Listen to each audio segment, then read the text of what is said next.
ఇప్పుడు ఇంకో అసలు ముచ్చట ఏంటంటే హోమియోపతి ఈ మన విషపూరితమైన పాములు ఉంటాయి కదా, ఆ పాముల ద్వారా కూడా మీరు మందు తయారు చేస్తారు అనేది గుసగుస నిజమేనా ఈ మాట?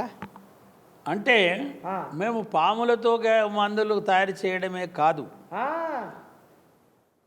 ప్రకృతిలో మనకి ఏదైతే సంపదలు ఉన్నావో ప్రకృతి సంపద అంటే ఒకటి plant source, animal source, mineral source, స్ట్రాటోపతిక్ సోర్స్, పాయిజన్ సోర్స్, ఇవన్నీ ఒక సోర్సు.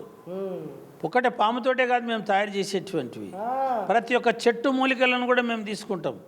ఇప్పుడు బెలడోనా అనేటువంటి ఒక మందు తయారు చేసే బ్రెయిన్ ఫీవర్కి ఇదివరకు మేము వాడాము. అది ఒక ప్లాంట్, అది బెలడోనా ప్లాంట్ నుంచి మేము తీసుకున్నటువంటి ఎక్స్ట్రాక్షన్తో తయారు చేసేటువంటి మందు. చూపిస్తావా ఇప్పుడు? అది మీరు తయారు చేసే కేంద్రం ఎక్కడ ఉందో చూపిస్తావా ఇంట్లో? మందులు తయారు చేసే ఒక ఫార్మసీ యూనిట్ అని ఒకటి ఉంది. మేము పిల్లలకు కూడా మందులు తయారు చేపిస్తాం. ఈ మందుల్లో అన్ని విధమైనటువంటి సోర్స్, ఓన్లీ పాములతోటే కాదు, చెట్లు, మూలికలు, వనమూలికలు, విధంగా ముఖ్యంగా అంటే మేము జర్మన్ నుంచి, ఫ్రాన్స్ నుంచి ఏదో ప్లాంట్స్ ఎక్స్పోర్ట్ చేశామో ఆ ప్లాంట్స్ నుంచే మేము మందులు తయారు చేస్తాము.